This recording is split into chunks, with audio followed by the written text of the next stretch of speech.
വയനാട് മേപ്പാടി പഞ്ചായത്തിലെ പരൂർക്കുന്നിൽ 123 പട്ടികവർഗ കുടുംബങ്ങൾക്കായി പുനരധിവാസ മേഖലയിൽ നിർമ്മിച്ച വീടിന്റെ താക്കോൽ മുഖ്യമന്ത്രി പിണറായി വിജയൻ കൈമാറി. സംസ്ഥാന സർക്കാരിന്റെ 4ാം വാർഷികത്തിന്റെ ഭാഗമായി കൽപ്പറ്റ ചന്ദ്രഗിരി ഓഡിറ്റോറിയത്തിൽ നടന്ന ജില്ലാതല യോഗത്തിലാണ് താക്കോൽ കൈമാറിയത്. മേപ്പാടി പഞ്ചായത്തിലെ 3ാം വാർഡിൽ 36 ഏക്കറിലാണ് പദ്ധതി യാഥാർത്ഥ്യമാകുന്നത്.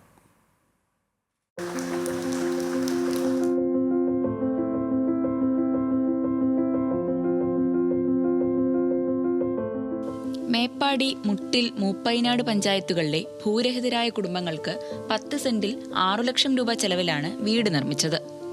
പരൂർക്കുന്നിൽ 235 കുടുംബങ്ങൾക്കായി നിർമ്മിക്കുന്ന വീടുകളിൽ 123 വീടുകളാണ് പൂർത്തിയായത്. 42 വീടുകളുടെ നിർമ്മാണം ഉടൻ പൂർത്തിയാക്കും. 480 സ്ക്വയർ ഫീറ്റിൽ 2 ബെഡ്റൂം, ഹാൾ, അടുക്കള, ശുചിമുറി, സിറ്റ് ഔട്ട് എന്നിവയുണ്ട്.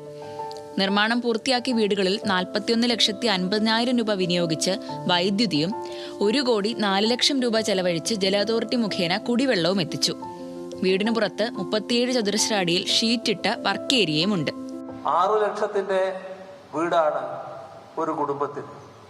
അതിനുവേണ്ടി 10 കോടിയോളം 9,90,00,000 രൂപ അതിനായി ചെലവഴിക്കുന്നു. ഇവിടെ 123 വീട് നിർമ്മാണം പൂർത്തിയായി കഴിഞ്ഞിട്ടുണ്ട്. 42 വീടിന്റെ നിർമ്മാണം പുരോഗമിക്കുകയാണ്. 109 വീടുകൾ മണ്ണ് സംരക്ഷണ വകുപ്പാണ് നിർമ്മിച്ചു നൽകിയത്. പ്രദേശത്ത് വായനശാല, സാമൂഹിക പഠനമുറി എന്നിവ നിർമ്മിക്കാനും നടപടി തുടങ്ങി. പുനരധിവാസ മേഖലയിൽ റോഡ് നിർമ്മാണം ഉടൻ ആരംഭിക്കും. 1 കിലോമീറ്റർ പ്രധാന റോഡും 5 കിലോമീറ്ററോളം ഉപറോഡും നിർമ്മിക്കും.